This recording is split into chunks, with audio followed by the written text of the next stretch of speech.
Hello बच्चों, let's read out the question first.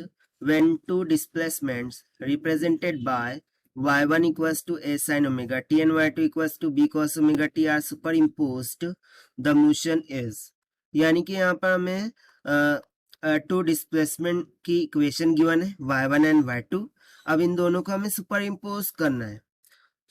उसके बाद देखना है कि कौन सा ऑप्शन इसमें से करेक्ट हो जाता है. तो चलिए स्टार्ट कर देते हैं हम की कॉन्सेप्ट से, which we are going to use here for this question. So देखिए, जब भी हम किसी दो वेव्स को सुपर इम्पोज करते हैं, राइट, सो उस टाइम पर जो इसकी इक्वेशन होती है डिस्प्लेसमेंट की, वो क्या हो जाएंगी, y is equals to y1 plus y2. ये एक कॉन्सेप्ट हो गया.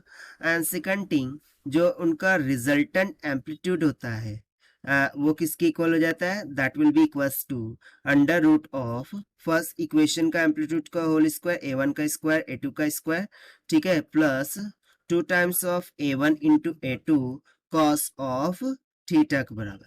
अब थीटा यहाँ पर क्या होगा, phase shift in between this two waves. ठीक है, जितनी भी फेज शिफ्ट होंगी दो वेव्स में, वही उसको रिप्रेजेंट कर रहा है. तो बस इन्हीं कॉन्सेप्ट का हम यहाँ पर यूज करेंगे. सबसे पहले तो देखिए मुझे इक्वेशंस क्या क्या गिवन है. एक हो गई y1 is equals to a sine of omega T. So ये तो ओरिजिनल फॉर्म में, इसको हमें कन्वर्ट करने की जरूरत नहीं है. लेकिन y2 देखिए, y2 इज इक्वल्स टू क्या बोल रहा है, b cos of omega T. So ऐसा तो नहीं होता है, यानी कि इसमें फेज शिफ्ट हुई है. सो इसको यदि मैं साइन के फॉर्म में लिखूं, सो हो जाएगा b sine of omega T plus का पाई बाय 2. क्या आ जाएगा, प्लस का पाई बाय 2. सो बेसिकली ये जो पाई बाय 2 है, ये किसको रिप्रेजेंट कर रहा है, फेज शिफ्ट को. यानी कि मैं सिंपली बोल सकता हूँ थीटा की वैल्यू यहाँ से क्या निकल के आ गई, पाई बाय 2 के इक्वल. अब इन दोनों को हम क्या कर रहे हैं, सुपर इम्पोज कर रहे हैं. तो जैसा कि हमने कंसेप्चुअल फॉर्मूला लिखा था इनका रिजल्टेंट एम्पलीट्यूड का. So resultant amplitude A will be equals to क्या हो जाएगा, अंडर रूट में a1 का स्क्वायर, a1 क्या है a, हो जाएगा a का स्क्वायर, प्लस a2 का स्क्वायर, a2 क्या है b, हो जाएगा b का square, plus 2 times of a1 into a2 into cos of theta कितना है, pi by 2. Cos pi by 2 होता है 0. सो ये पूरी टर्म तो क्या हो गई, 0 हो गई.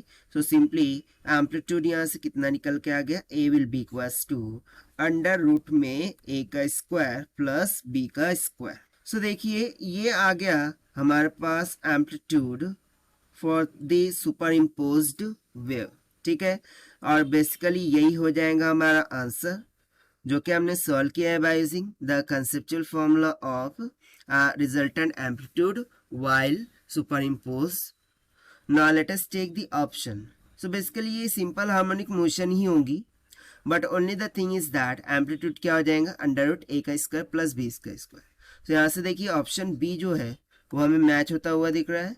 So from here option B, that is simple harmonic with amplitude under root a ka square plus b ka square will become correct. So this is the required solution. I hope you understood well. Best of luck. Thank you.